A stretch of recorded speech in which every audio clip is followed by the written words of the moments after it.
এখানে আমি সাদা সর্ষে, সাদা তিল, জিরে পেস্ট করে নেব, 1 টিস্পুন বেসন, 2 টিস্পুন টক দই পেস্ট করে নেব, মাছের নুন হলুদ মাখিয়ে নিয়েছি, ভালো করে মাছগুলো ভেজে নিচ্ছি। কাতলা মাছের একটা অন্যরকম রেসিপি আপনাদেরকে শেয়ার করছি। মাছ ভাজা হয়ে গেছে, এখন আমি আলুগুলো ভেজে নিচ্ছি, আলুগুলো ভেজে তুলে নেব।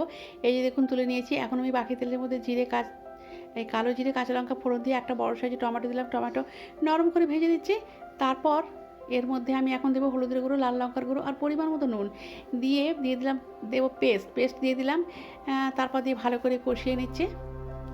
তারপর আমি দিয়ে দিচ্ছি ভেজে রাখা আলুটা দিয়েও ভালো করে কষিয়ে নেব। তারপর দিয়ে দেব পরিমাণ মতো জল। এই যে দেখুন জল দিয়ে দিলাম, ঠিক যতটা ঝোল লাগতে চাইবো জল দিয়ে দিলাম। এই পর্যায়ে একটু নুনটা চেক করে নেব।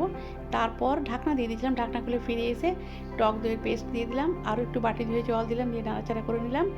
এখন আমি দিয়ে দিলাম অল্প একটু ধনেপাতা কুচি, আর তারপর ভেজে রাখা মাছ দিয়ে দিলাম, দিয়ে একটু উল্টে পাল্টে 1 থেকে 1.5 মিনিট রান্না করে নেব। হয়ে গেছে মাছটা রান্না। আমি একটা অন্য পাত্রে ঢেলে ফেললাম। এখন আমি থালায় পরিবেশন করে দিচ্ছি। এই যে দেখুন, তো আমার কাতলা মাছের রেসিপি কেমন হয়েছে জানাবেন।